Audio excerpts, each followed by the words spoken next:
My name is Craig Stephen. I'm the CEO of the Canadian Wildlife Health Cooperative, which is a multi-university consortium. I'm also a professor in population and public health at the University of British Columbia and in veterinary medicine at the University of Saskatchewan. All right, I'm not going to trust that.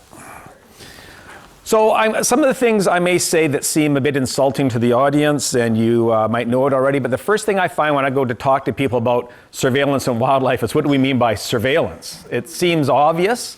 Because the problem is, if you look at the wildlife literature, whenever a new problem emerges, the first thing they do is, let's do surveillance. Let's do surveillance. But what does that mean? So there's the definition we all know. Timely intelligence of the health of a population and inform effective response to emerging and ongoing issues, which is different than monitoring, which is the ongoing, continuous routine observation to get the status of the population. So monitoring is part of surveillance, but surveillance has this real action orientation to that full surveillance cycle. Most wildlife surveillance is at best a survey and maybe monitoring.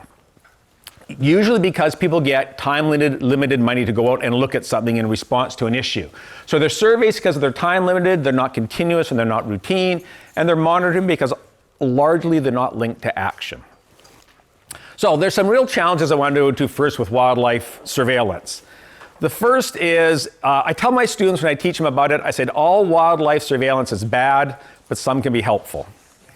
And it's bad because it's biased. So I have a colleague who works in the north that doesn't consider birds to be wildlife. You know, if they're not muskox or bison, they're not wildlife. So we get money for big charismatic things. It's harder to get money on rodents. So when hantavirus first came to the province I live in, people came up and said, Craig, what's the status of deer mouse population health? Nobody knows. Nobody's looked at it. So we're very much biased to the species we can detect and how we detect them. So if you look at the Canadian Wildlife Health Cooperative, which provides national surveillance in Canada, the vast majority of our data is within 10 kilometers of a road and 20 kilometers of a human habitation. So when we start talking about the north, the probability of picking something up is extremely remote. And there's an interest bias, as I said, because we tend to be interested in charismatic species and we tend to be interested in death and disease instead of health outcomes. And we have a misclassification bias because very few of the tests have been validated for the species we use them in. So their positive and negative predictive values are unknown, and there's very few case definitions. It's also hard to determine trends. Because of the challenge of getting animals, they tend to be non-representative samples. They tend to be very sampling effort. Some of you can afford helicopters. I can't afford helicopters, so that affects what you can get. We often don't have denominator data, so we don't know the population at risk, so you can't calculate true prevalence, although everybody reports on prevalence, which is really percent of animals tested they're only seeing. And we rarely see the same individual twice, so it's hard to measure incidence. So this is why I tell students wildlife disease surveillance is bad if you look at the classical surveillance definitions and needs. So I want to talk a little bit with that background in mind, some of the early things that we have to think about if you're going to set out to start thinking about wildlife surveillance in this particular context. So the first thing you have to decide is, do you want to do monitoring or do you want to do surveillance? Right? And it really is going to affect what you can do. So, right, monitoring, the goal is to characterize the status, either the status of a population, of a disease, of a risky situation, of a hazard, and we're going to trade off timeliness for accuracy there. But to do that, you have to be able to accurately track that population, that hazard, and the condition of interest. And I'd refer you back to that previous list of challenges we have in doing that. If we want to do surveillance, our goal is to see a signal of change to provoke an investigation or action. So we trade off accuracy for timeliness. But to do that, you actually have to have options to act. There's very, very few things you can do about disease in wildlife, free roaming wildlife. Somebody brought up earlier, vaccinating deer in Canada, it's not going to happen. You need to know the threshold for action. In almost all wildlife surveillance, nobody has identified when enough disease is bad enough, unless it's a particular unknown disease. And even then, when I've done some research on what motivates human action to identifying a new disease in wildlife, if there's a child in the hospital who has it, they'll act. An adult, they'll act. If it looks like a zoonosis that we know will put a kid in the hospital, they'll act. If it's a brand new disease in wildlife, they won't act. They'll be interested. So somebody that we know works in Emily, my department, found a new coronavirus in a bat in Canada. Nobody cares because it's not associated with anything. So what's the threshold for action? Do you have the resources and authority to act? And there usually are poor resources and involves multiple authorities. And getting agreement on action is very different because it depends on what you value. The vast majority of meetings like this, the wildlife are disposable. You're using them to find something that affects people. But if you're a community in the north, you want to know those animals are healthy, they're safe to eat, and they're sustainable. So they'll have different values for when action should be needed. Decision 2, do you want to do health surveillance, risk surveillance, disease surveillance, or something else? The general mold for wildlife health is still outdated that health is the absence of disease. So generally, we're still looking at hazard surveillance. That predominates most of what we do for wildlife surveillance. Go find the pathogen in the animal. Mostly infectious and parasitic. When I went to university, it was all contaminants. We're all going to die of pollution when I was younger. We don't talk about that very much anymore, though there is some contaminants research going on. Risk surveillance is very limited, and we've heard what the reason why is almost nobody's characterizing exposure potential. So we find all these hazards, but we really don't do surveillance to understand the interactions of the humans or other species we're concerned about for exposure. And almost never do we do health surveillance in wildlife. And I mean health as the capacity to cope. More people who track the well-being of the animals, their susceptibility to an emerging issue, will be found more people who do population monitoring. So fecundity, abundance, distribution. So that's the next decision. Third decision, what form of surveillance do you want? Are you going to make a surveillance system, or are you going to have a time-limited project? And that's really going to affect your ability to actually report on trends. When I see graduate students who tell me about seasonal influences of diseases in a PhD, I mean, really? Most wildlife have decadal cycles or more cycles to have a 2-year field season. You can't tell seasonal trends, right? Will you examine a specific population or an issue, or do you want to pick up what you don't know about yet? So do you want to do anthrax surveillance, or do you want to be finding unexpected things? Very different designs there. Will you look for health outcomes or signals of threat or hazards? And that's going to affect who can use the data that you have. Decision 4, who's going to do it? I always like this. Wildlife surveillance systems are interconnected, interdependent, intergovernmental enterprises done for the public good. Now, any of you who have ever tried to make an interconnected, interdependent, intergovernmental enterprise, right? Hard to do. But you have to ask things like, who has the legal authority? They're endangered species. You just can't go grabbing samples of them. We can't ship internationally feces from endangered species to labs around the world. IUCN is working on that right now because it's a product of species of endangered species. So who has the legal authority? Who has the stakeholders, right holders, and community trust? This is going to be really important in working in the north where these animals have economic, cultural, spiritual value. You can't just sort of go in and take the stuff. Who has the expertise and the resources to operate and sustain the activity? And who has the contextual understanding to assess and communicate the findings? And that's a huge one, right? It's not just a matter of getting the swab and finding out. It's knowing where they are, what the population is, and how it connects to that community. So it really is a surveillance team. How do you know it's working? So I'll draw your attention down to here. Nobody has systematically evaluated a wildlife health surveillance system in the English language literature. One of the reasons we have problems with, right, here's the usual surveillance assessment cycle, right? You engage your stakeholders, you describe the attributes, then you gather the evidence for utility, acceptability, feasibility, accuracy, and does it meet standards? So there are no standards for wildlife health surveillance, so that one's out. Accuracy, because of all the challenges that I've talked about, and we don't know what the true status is, we have that problem.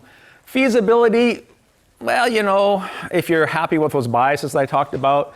Acceptability and utility, those are about the ones you can evaluate. So the question is, where do we get to a state like this, like we have for public health performance management, where you've got performance standards and measurements that we can look for quality improvement? We're nowhere near that right now. So figuring out if your surveillance system is working takes a lot of effort, understanding what those biases are. So, things to think about when you're designing it. So I started off with how horrible everything is, but how do we increase the likelihood of this being helpful? Because I think we can show it can be bad, but it can be helpful. So, surveillance in general, the elements for success. Human dimensions, we can't ignore those, right? Biologists, veterinarians, we don't like dealing with human dimensions, but those are the critical. Commitment among the partners to work together in an organized manner. That's not always easy.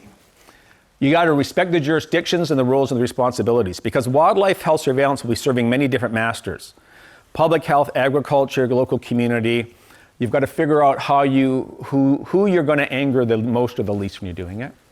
And more importantly, we tend to design wildlife disease surveillance systems around motivated, keen individuals. Like you've heard from Emily already, you'll hear from Sue, both other Canadians working up there who are doing great work, but if they get hired off and get brought into Germany, that system's going to go, right? So how do you develop it, getting linkages between organizations? The design has to be purposeful. Again, it's so obvious, but I've asked so many people, what's the purpose of your wildlife surveillance system? And they can't tell me why. And if you can't tell me why, you can't design it to meet theirs, because you have to be able to get and share the right information to support that purpose.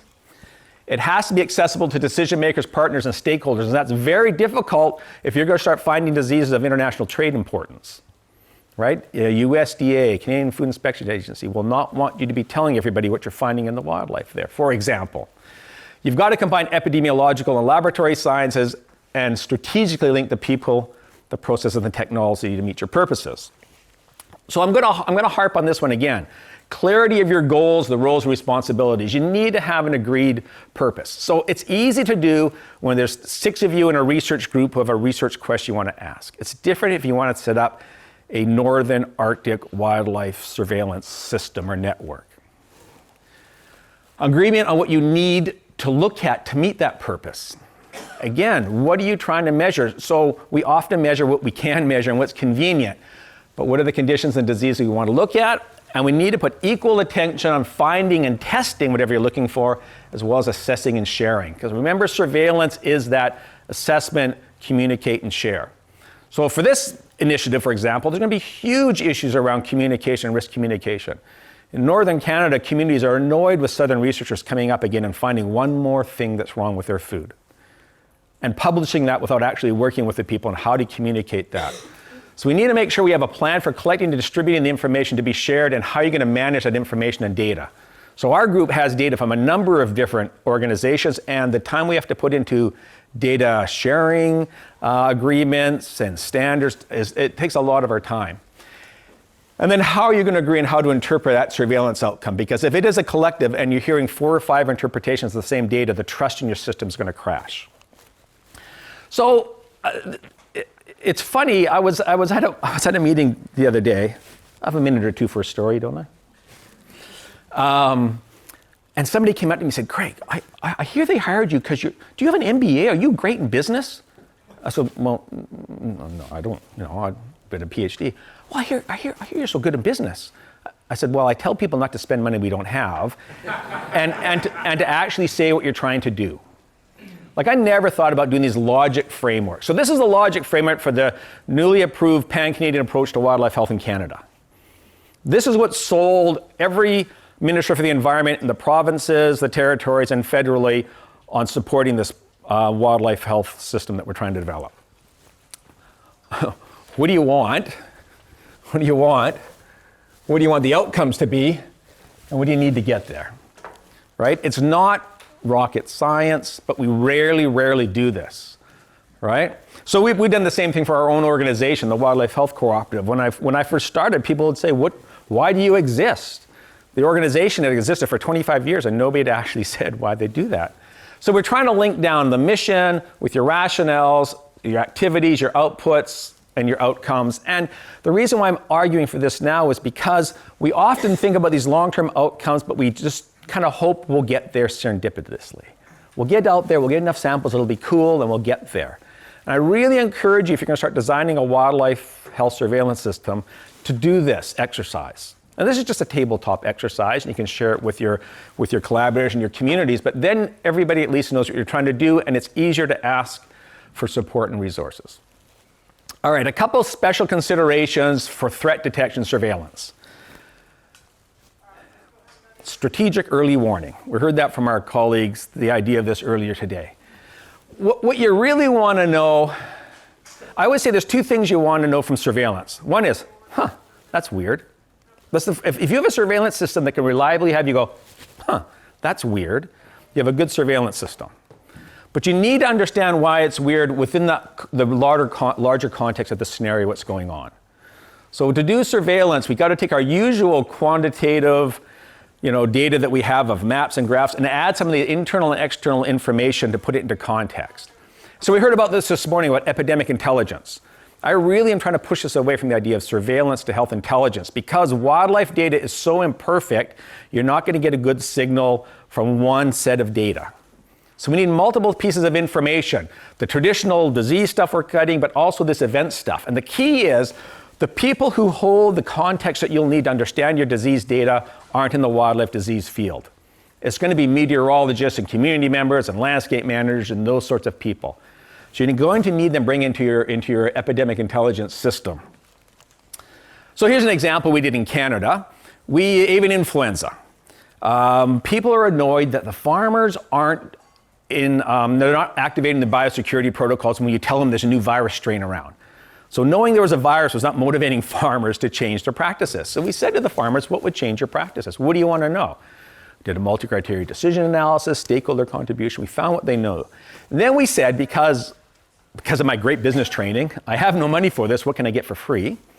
And so we looked. We said, look, the farmers wanted to know about are ducks coming this way? Is the environment suitable for them?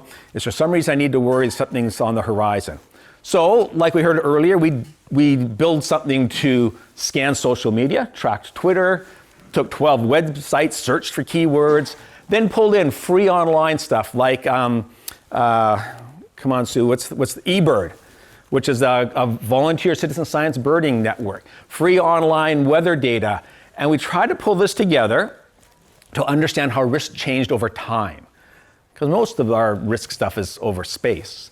So we made these things for the farmers. They just sort of said, here, do we have the virus detected near bayous or waterfowl around, temperature? The farmers said this helped them to understand their risk scenario better than anything else. So it was very different to the traditional approach was if we find the virus, we'll make the right decision. And so this is when we're thinking about an intelligence approach where a wildlife surveillance doesn't necessarily have to be about pathogens, but is it about situations and context. And I think that's really important when we're trying to understand things we find in the north, because you're going to find things. I was telling people I was to a meeting with the USAID PREDICT program. They tested bats, and guess what? They found thousands of new viruses. Well, no kidding, nobody's tested bats before. Then I went to a meeting about marine ecosystems, and somebody was testing for viruses in marine algae. Guess what? They're finding hundreds of new viruses in algae. Well, of course, nobody's looked before. Right? So you're going to find stuff, and you're going to have to figure out a way to get this context to help motivate those changes. So summary, wildlife surveillance is more than sampling and testing. And I say that because the vast majority of the literature, and we've looked, that's what they call wildlife surveillance. Find a biased sample of animals over a short period of time, conveniently sample them with tests that we haven't validated, and publish it. And then people make decisions on that. Wildlife surveillance is biased, but it can be useful when it's integrated into the situational context. And you have to invest as much time in getting that context as getting your swabs. Hazard surveillance, which is what most of us use wildlife for, is necessary, but is really insufficient to characterize changing risk. If you want to do your surveillance for risk, you've got to do more.